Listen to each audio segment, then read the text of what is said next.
ko alam bakit kailangan natin maging malungkot. Kung pwede lang naman natin piliin maging masaya. Sabi nga nila, ang kasiyahan ay di binabase sa pinagdadaanan ng isang tao.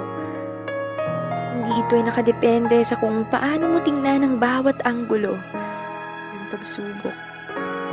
Lahat tayo ay may tinatagong kahinaan, pero bakit yung iba nakakangiti pa rin kahit may pinagdadaanan? Pareho tayong nilikha, pero bakit may mga taong sobrang saya at may mga taong sobrang lungkot?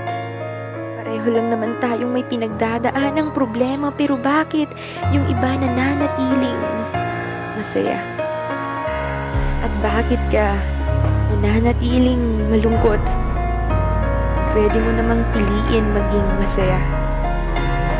Pwede ka maging masaya katulad nila.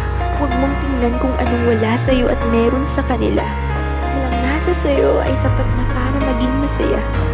Di mo kailangan maging katulad nila dahil ang mga nakikita mo ay mga bagay na pinapakita lang nila. Lahat tayo may tinatagong pagkatalo. Kaya itatak mo sa isip mo na hindi lang ikaw nakakaranas ng ganito. Kaya kung ako sa'yo, piliin mo maging masaya.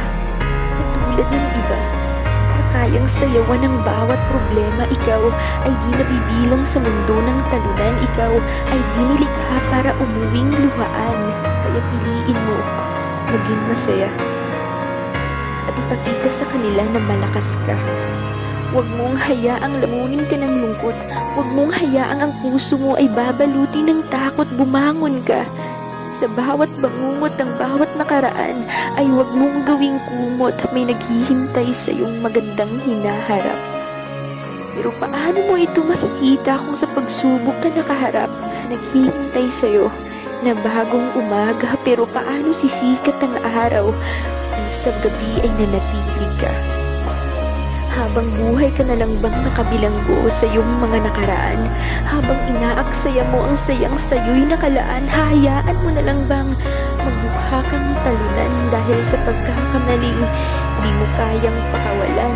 Di ka pa ba napapagod na mabuhay ng ganyan?